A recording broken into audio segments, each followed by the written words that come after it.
Terbuka tidak fitnah ini? Maka Nabi Isa harus turun lagi untuk menyelesaikan fitnah ini. Betul? Nah, inilah dahsyatnya fitnah Dajjal.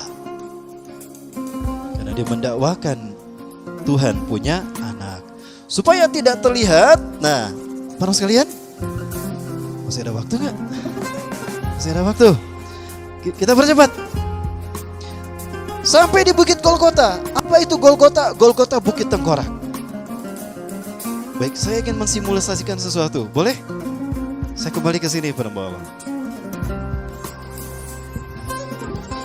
Ini adalah sesuatu yang saya lakukan ketika WTC terjadi, dihancurkan. Mungkin rekan-rekan ada yang pernah menyaksikan saya melakukan ini. Wafilah rahmatullah, saya agak kebingungan ini sebentar.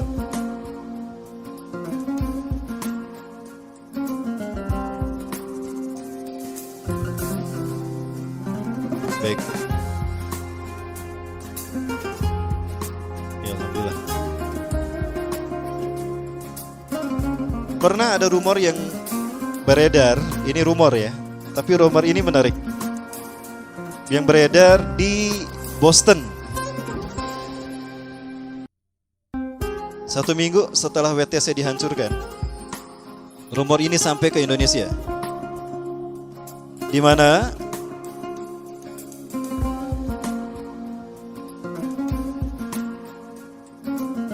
disebutkan nomor seri pesawat terbang yang menabrak menara utara itu adalah Q33NY. Ini nomor seri penerbangannya. Apa yang saya lakukan, teman-teman sekalian? Ini yang saya lakukan. Font yang pertama saya rubah ke Wingdings. Perhatikan apa yang terjadi. Yang kedua saya rubah ke Webdings. Perhatikan apa yang terjadi. Jadi apa maksud dari semua ini? Pesawat yang menabrak menara kembar itu dibajak. Betul?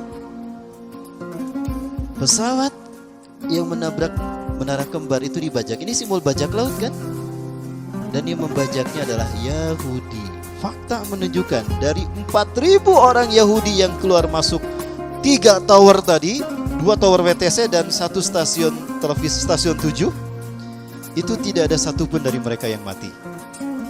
Karena mereka sudah ditahu oleh Mossad, ulah ngantor isukan rek aya peristiwa tertentu. Baik. Kenapa harus tengkorak? Ini Golgota. Kenapa bajak laut itu Golgota? Berdiri Kang ya.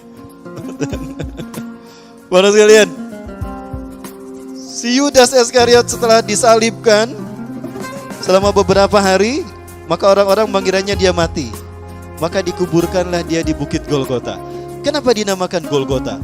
Karena di tempat itulah tengkorak manusia numpuk berantakan. Kenapa? Karena di sana orang yang terpidana dipenjarakan, disalib, tidak diberi makan, tidak diberi minum, sehingga numpuk tengkorak mereka. Di sanalah Samiri atau Yudas Iskariot Dajjal dikuburkan.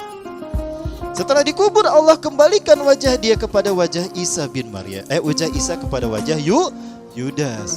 Proses perubahan wajah itu memancarkan cahaya, di mana cahaya itu membuat darah nempel di kain kafan. Tinggali mesin fotokopian. Ya, mesin fotokopian menembakkan cahaya ke kertas kan, maka tintanya nempel di kertas yang kosong. Nah, begitu pula yang terjadi. Maka di kain kafan itu ada sketsa wajah Yudas, wajah Isa bin Maryam.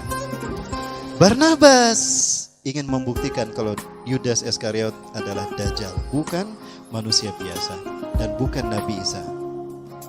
Setelah 3 hari 3 malam digali kuburnya untuk membuktikan kalau dia adalah Dajjal. Jika dia masih hidup, berarti Yudas Iskariot adalah Dajjal. Ketika digali setelah 3 hari 3 malam, dia masih hidup. Selamatkanlah dia oleh Barnabas tanpa diketahui oleh siapapun.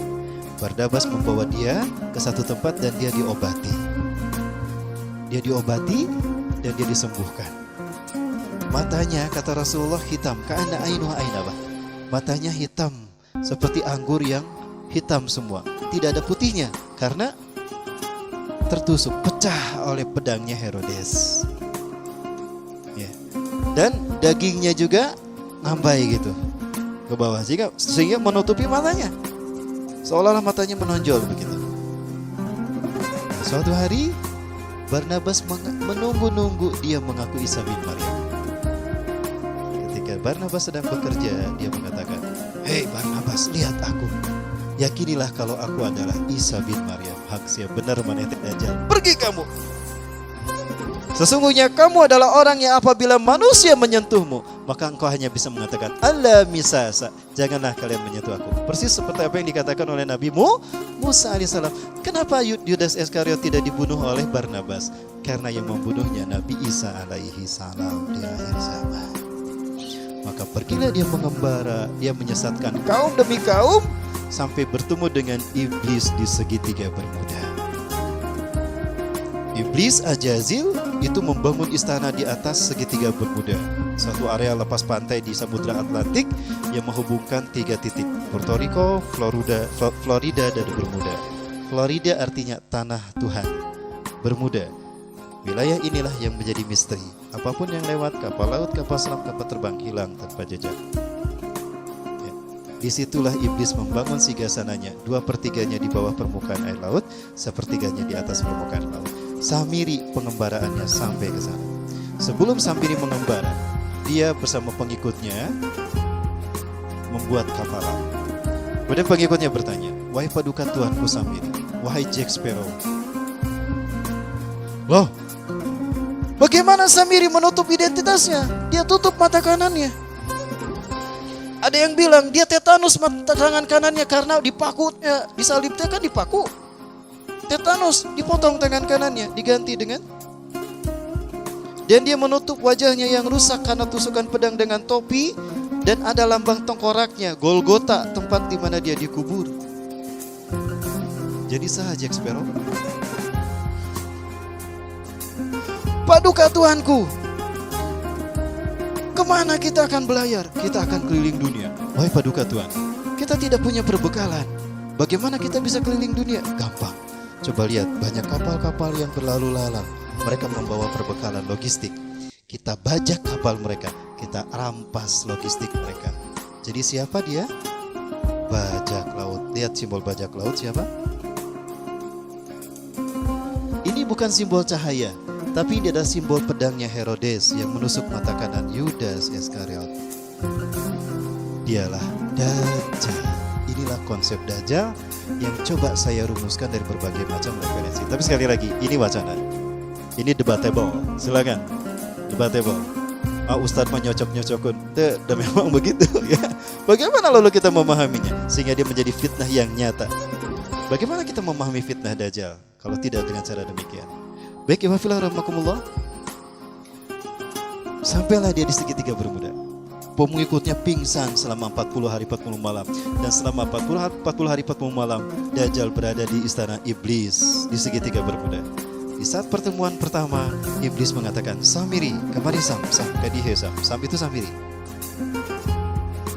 "Hari ini adalah hari yang aku tunggu-tunggu sejak aku diturunkan dari surga ke dunia, di mana aku dipertemukan dengan saudara kembarku.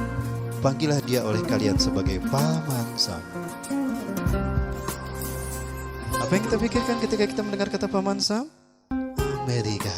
Jadi Amerika adalah negara bentukan Dajjal. Percaya tidak? Mulai dari set penologinya, tata kotanya, mulai nama-nama kotanya, mulai dari kesombongannya, mulai dia mengaku polisi dunia, mulai dari veto Amerika. Kenapa Amerika ditakuti dunia? Bukan Amerikanya, tapi who was behind America. Maka jika Dajjal mengatakan sesuatu untuk kepentingan Israel, wajar. Amerika dan Israel sama. Dua-duanya adalah hambanya Dajjal. Dua bangsa penyembah Dajjal. Inilah musuh kita yang akan kita hadapi di saat Dajjal fitnahnya muncul. Baik para muslimin yang dirahmati Allah. Coba lihat yang ini. Ya. Mohon maaf saya kesini lagi. Ya. Wa innahu yaji'u ma'u mislul jannati wan nar. Dan sesungguhnya dia akan datang membawa sesuatu mirip api dan mirip surga dan neraka. Fallati yaqulu innahal jannah. Adapun sesuatu yang dikatakan dia itu surga, hiya naru, dia adalah neraka. Wa inni anzartukum bihi. Apa yang kamu lihat di tangan kanannya itu seperti air, itu bukan surga kalian, itu neraka kalian, jangan kalian ambil. Ingat Rasulullah menyebutkan, kemampuan sihir Dajjal akan membuat manusia melihat di tangan kanan Dajjal itu air atau surga. Itu adalah neraka kita, jangan kita ambil, kata Rasulullah. Dan apa yang dilihat manusia nanti di tangan kiri Dajjal seolah-olah dia adalah api, itulah air bagi kita, itulah surga kita. Maka masuklah ke dalamnya, kamu tidak akan kepanasan di dalamnya. Apa maksudnya? Dajjal akan datang di akhir zaman membawa sistem. Apa yang ada di tangan kanannya adalah sistem manipulasi, di mana orang melihat ya tempat-tempat maksiat itu sebagai tempat yang enjoy, yang menyenangkan. Siapa yang tidak tertarik ketika masuk ke diskotik, ke pub, ya ada gadis-gadis cantik, seksi, ada main biliar, ada games, ya di sana ada minuman keras, orang enjoy di sana. Itulah neraka, air yang dibawa di tangan kanan Dajjal, neraka bagi kaum muslimin. Dan apa yang kau lihat api di tangan kirinya, itulah tempat kalian, itulah surga kalian. Apa maksudnya? Masjid, tempat kajian-kajian keislaman. Dan nanti ketika Dajjal akan muncul, masjid ini dikatakan sebagai tempat yang menakutkan. Hati-hati, jangan datang ke masjid itu. Itu banyak teroris di sana. Komo anu ceramah na Ustaz Rahmat Baikuni, Pak. Awas, bisa ditewak ku intel. Orang dibikin takut datang ke kajian, dan dibikin masjid tidak nyaman. Datang ke masjid pakai sepatu baru, pulang lengit sepatuna. Jadi orang tidak nyaman. Itulah neraka yang dibawa di tangan kiri Dajjal, tapi itulah surga kalian.